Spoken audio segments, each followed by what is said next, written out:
উত্তোলন কৰিবলৈ জুৰিয়া উচ্চতৰ মাধ্যমিক বিদ্যালয় খেলপথাৰত আমি ই ৰিক্সা ও পিলপিলি চালক সন্থাই সকলোৱে একত্ৰিত হৈ আহি ইয়াত জাতীয় পতাকা উত্তোলন কৰিবলৈ আহিছোঁ।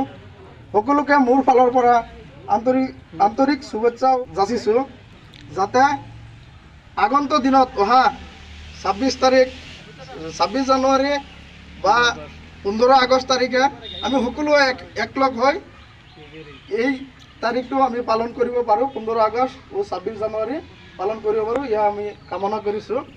এতিয়া আমাৰ পতাকা উত্তোলন হ'ব। মই আমাৰ ডিংগুৰি চাপৰি 15 আগষ্ট 1947 চনৰ 15 আগষ্ট তাৰিখে ভাৰতবৰ্ষ স্বাধীন হৈছিলে আৰু এইটো হৈছে 79তম 15 আগষ্ট।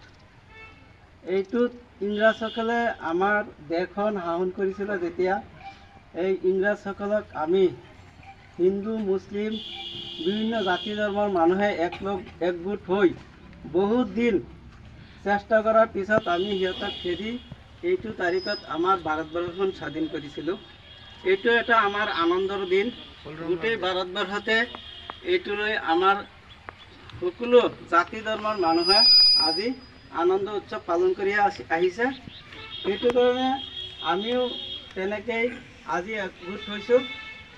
আৰু আচলতে এইটো ই ৰিক্সাৰ সন্থাটো প্ৰথমে মোৰ লগত যোগাযোগ কৰিছিলে, মোক কৈছিলে আন্নানে যে এই বস্তুটো এনেকৈ কৰিলে কেনেকৈ হ'ব। মই কৈছোঁ ঠিক আছে, এইটো ভাল কথা, এটা সন্থা থাকিব লাগে।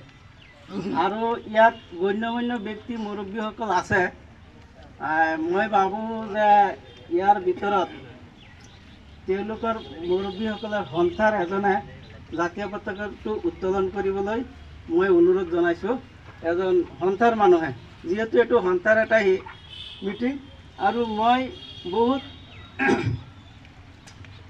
এটা আশা কৰিছোঁ যে এই সন্থাটো যাতে ভৱিষ্যতে এনেকৈ 15 আগষ্ট 26 জানুৱাৰীত একগোট হৈ যাতে এই এটা জাতীয় উৎসৱ পালন কৰিব পাৰে চবেই।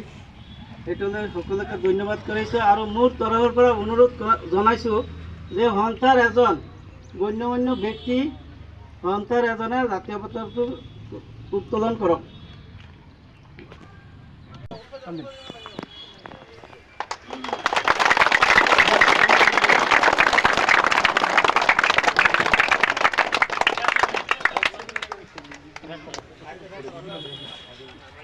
अधिनायक जय हे भारत भाग्य विधाता, पंजाब सिंधु गुजरात मराठा द्राविड़ उत्कल बंग, विंध्य हिमाचल यमुना गंगा उच्चल जलधि तरंग।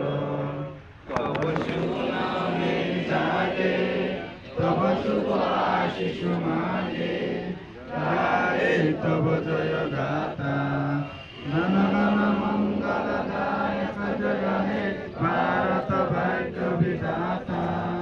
जय हे जय हे जय हे जय जय जय जय हे।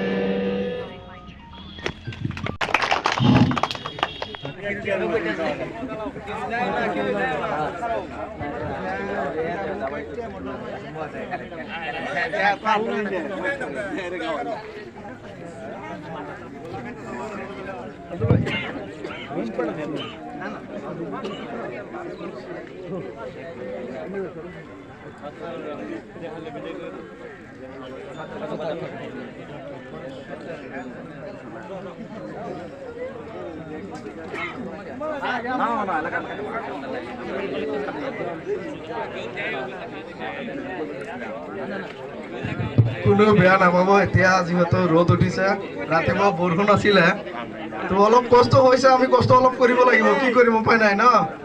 তো সকলোকে অলপ কষ্ট কৰক, সকলোৱে মিলি।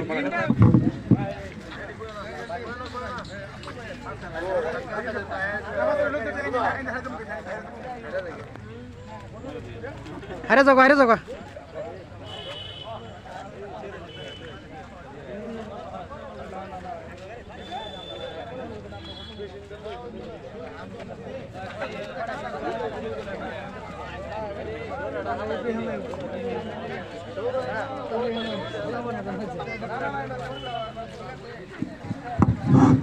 সকলোকে এটা অনুৰোধ কৰিছোঁ, ইয়াত যাতে আমাৰ পৰিৱেশ কোনো নষ্ট নহয়।